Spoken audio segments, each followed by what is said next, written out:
Hello and welcome back, everyone, to La-Mulana 2 on Rocket Rabbit Commentaries, and in this episode we'll be starting the Roots of Yggdrasil. So, whereas La-Mulana 1 was a mixture of various different mythologies, one of the big ones that they specifically didn't go into all that much during La-Mulana 1 was Norse. And as a compensation for that, La-Mulana 2 is almost completely centered around Nordic mythology. Very specifically, Ratatoskr is, the squirrel that runs up and down the tree of tree of dimensions, Yggdrasil, and most of our playthrough is going to be exploring Yggdrasil itself. You may enter the dungeon. Also, Phobos hacked our tablet like a bastard. For the record, almost every single NPC that we encounter is going to end up hacking our tablet specifically so that they get access to our Zelputter account. Zelputter. Yes. As Annotation Gurdit mentions, at this point, we are going to be getting all of the melee weapons and all of the sacred orbs. And the reason is I require all of the sacred orbs specifically to have a comfortable time, not a good time, but a comfortable time against the majority of the progress that we are going to be making. While we will not be completing the game, we will be getting roughly 70% of the way through. Roughly 70%. Hey, we just doubled our health. Yes, we did. We picked up a sacred orb. Okay, so the sacred orb, each time we get a sacred orb, it increases our maximum health, and it also serves as a full restore. It fully restores us, and it increases our maximum health by 32 points. You found the heart container. So, as noticed here, just because you're making progress doesn't mean that Yggdrasil is gonna be fucking nice to you. Yeah. If you don't move out of the way of the collapsing ceiling, you die. Nice. Instant death. I wouldn't call most of the instant death traps in Yggdrasil honestly all that nice, but yeah. La-Mulana 2 is absolutely loaded with a bunch of do this correctly or die moments, and and for the puzzles, although it's not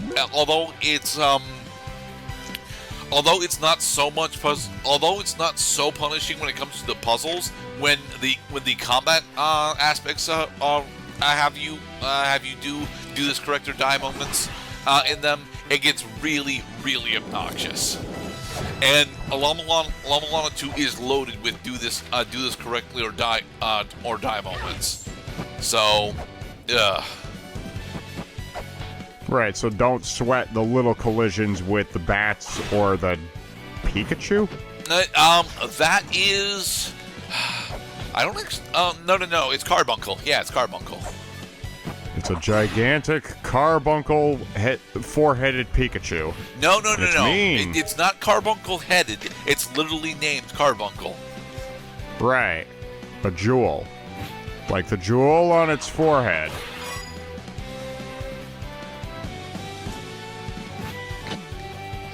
Alright. So, this room is actually really important when we have the ability to correctly interact with it. We don't have the ability to correctly interact with it right now, so most of what this room is a slow transit in between the upper levels of this particular field. Here is an actual Grail point. Now we have the ability to warp from here and the village on the surface.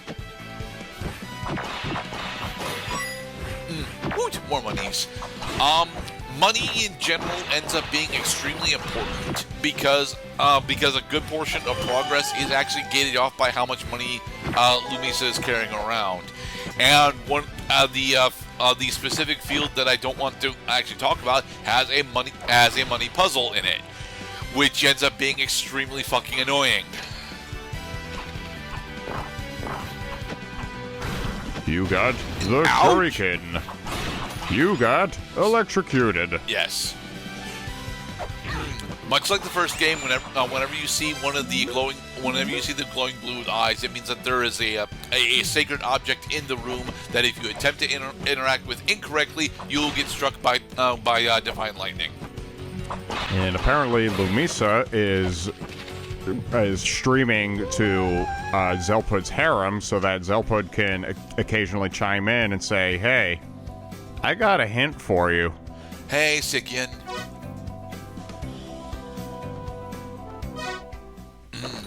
I wonder who her husband can be, Mr. Cloud. Do you wonder who Sigyn's husband is? Say it.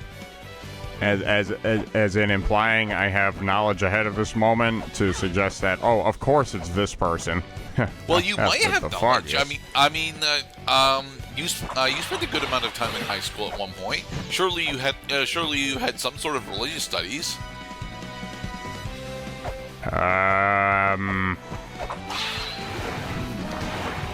I mean, maybe as like a hey, you know, this is how the world works. These are the major denominations. Oh, it's the squirrel again. Yes. Interesting tidbit. Bye, squirrel. A majority of the mini bosses in the game, you can spawn and then leave the rooms that have spawned them in. La-Mulana 1 very explicitly made it so that you could not do that because it absolutely would break a good portion of progress in the fields if you had the ability to continue exploring without killing those mini bosses. The reason why you have the ability to do it in this game is because several of the mini-bosses, especially early on, are significantly more powerful than you are, and will kill you very, very quickly. Hey, Lumisa, it's Zelpud. You're gonna have to pimp out your weapon set if you want to take on the giant squirrel. I mean, he would use the word pimp, but otherwise, yeah. Oh, yes, he would. Yes, he would, because I noticed that and I realized, okay, maybe he is actually running a harem after all. But see, like, but only because he said it himself. This is not extrapolation. This is direct knowledge given by the game. All right, so we have one more goddess to awaken. Whoosh! Wake the fuck up.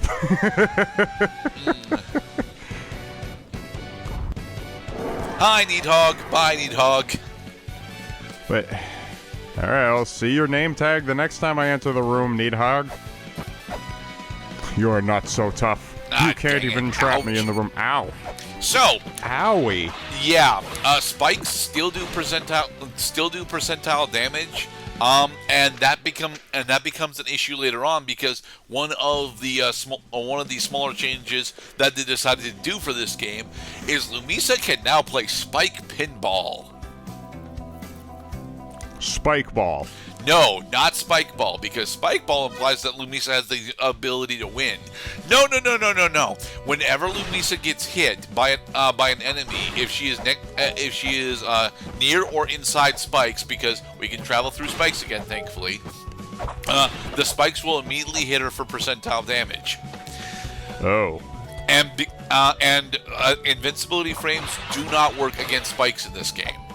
The reason why they specifically did that is because invincibility frames did in fact work against spikes in La-Mulana 1, and it was one of the easier ways to break one of the puzzles that we never bothered to show off, specifically the puzzle involving Hell Temple.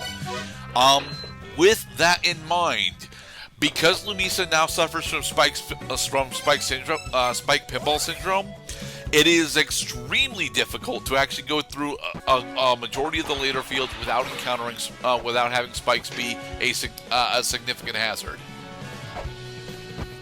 So what you're telling me is because the game because there are no invincibility frames around spikes, if a bat flies into you while you're on spikes, then the spikes will just hit you repeatedly until you die? Not hit you repeatedly until you die, but you will get hit for percentile damage once, and then you'll usually phase into the spikes. For some reason, the spike damage value, very specifically, is treated as an independent damage value instead of a generic one.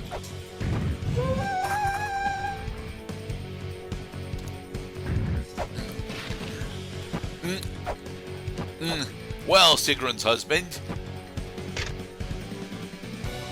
A dirty man is shackled by chains. The chains seem to be attached. We must break the chains. by, of course, breaking everything that is around the chains. Thank you, Sigrun's husband. You have now acquired the Cross of the Unholy. Well, not the unholy, but the cursed, if you will. Anyway, we use the Ankh Jewel we use the Ankh Jewel with its corresponding Ankh pedestal, and we summon our first area guardian, Fafnir.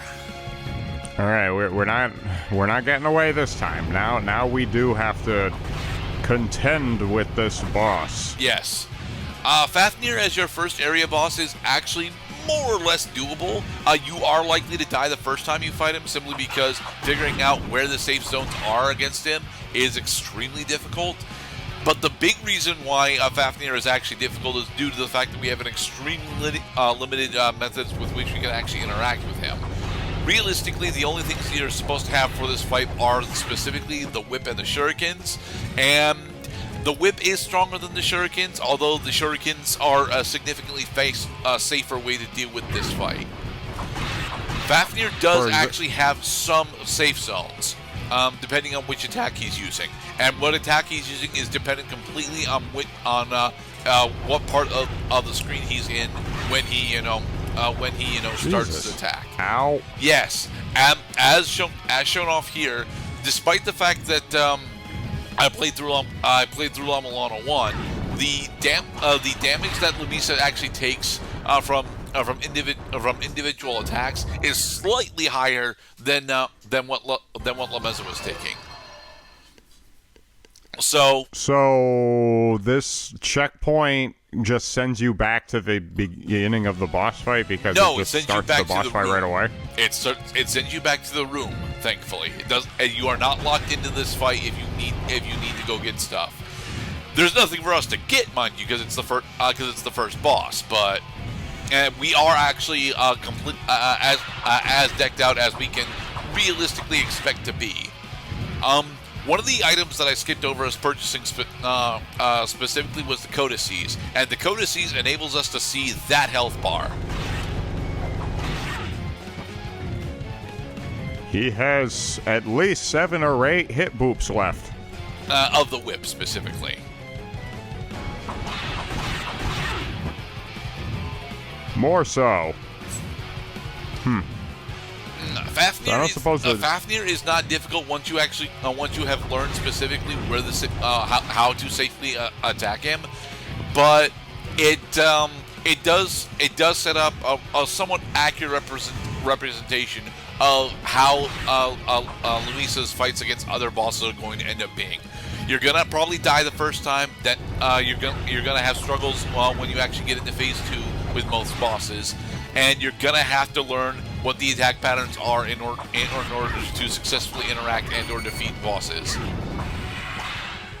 Yeah, he does. He was dealing a lot of touch damage. Yes.